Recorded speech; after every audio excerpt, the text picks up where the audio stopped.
Hello and welcome to Vintage Revival Design Co. I'm so glad you're here. Today we're going to take a pot and transform it with paint and decoupage paper. We'll be using molds, air dry clay, a couple of colors of paint, and the beautiful catalog of birds paper.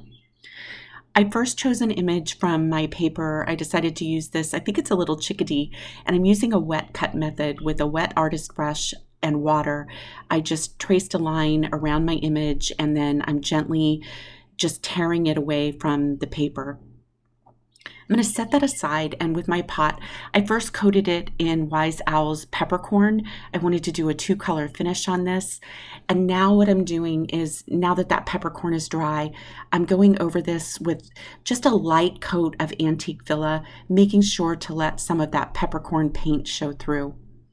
I love the aged effect this two-color finish gives to this pot.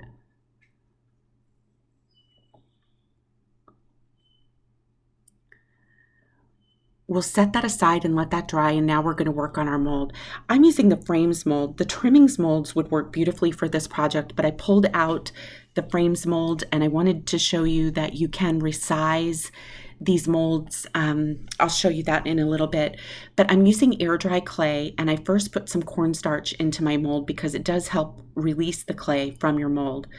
I'm rolling out my clay, pushing it into my mold, and then what I'm going to do is I'm just using a transfer stick, but you can use a putty knife or a gift card, just something. You want to be able to scrape that clay away from the mold. Here I put in a lot of clay, so you can use less clay and it'll take you less time. But what I want to do is I want to expose the lip that is around the mold, and this is going to give me the crispest mold that I can get. Once I've done that, what I want to do is I'm going to pull away my mold from my clay.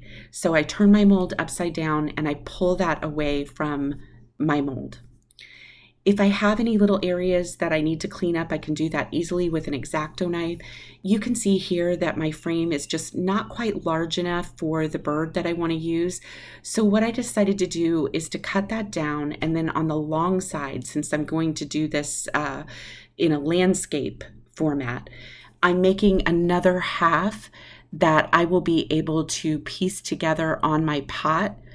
And again, I'm just following the same technique, but you'll notice that I'm not doing the entire mold. I'm just doing 3/4 of it, again, on the long edge.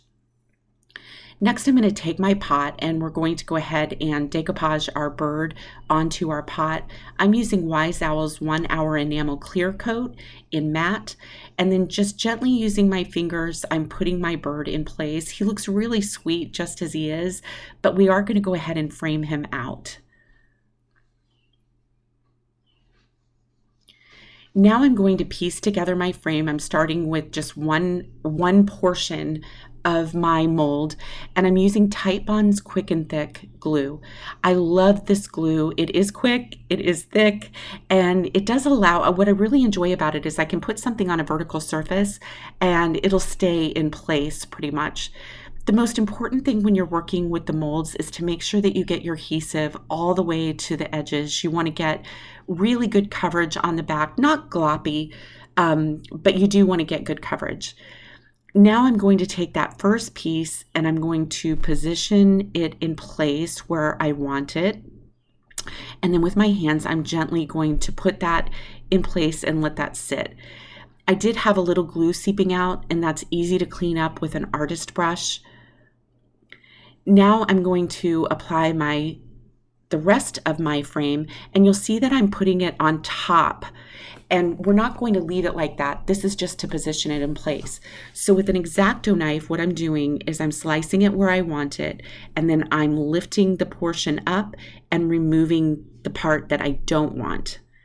This is going to give me a flat and cohesive mold and frame and complete my frame. The next step is to mirror that finish that we created on the pot. So I'm covering the frame with the peppercorn paint, and then I'm going to let that dry, and then I'm going to come back over it lightly with the antique villa. I'll do my edges and let that dry. I think he's so pretty already.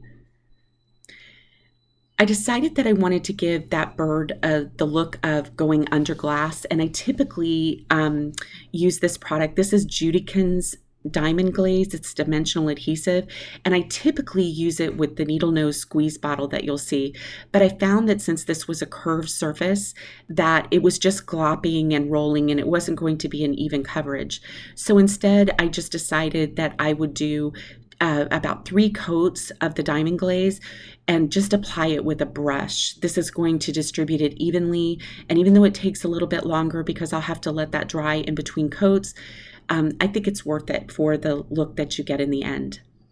I'll let that dry, and then when all the coats are applied, I'm going to seal my pot again with my matte clear coat by Wise Owl, and then we have this beautiful pot.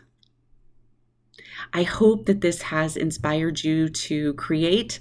I would so love it if you could subscribe to my channel and like this video, share it with a friend. I'll see you next time.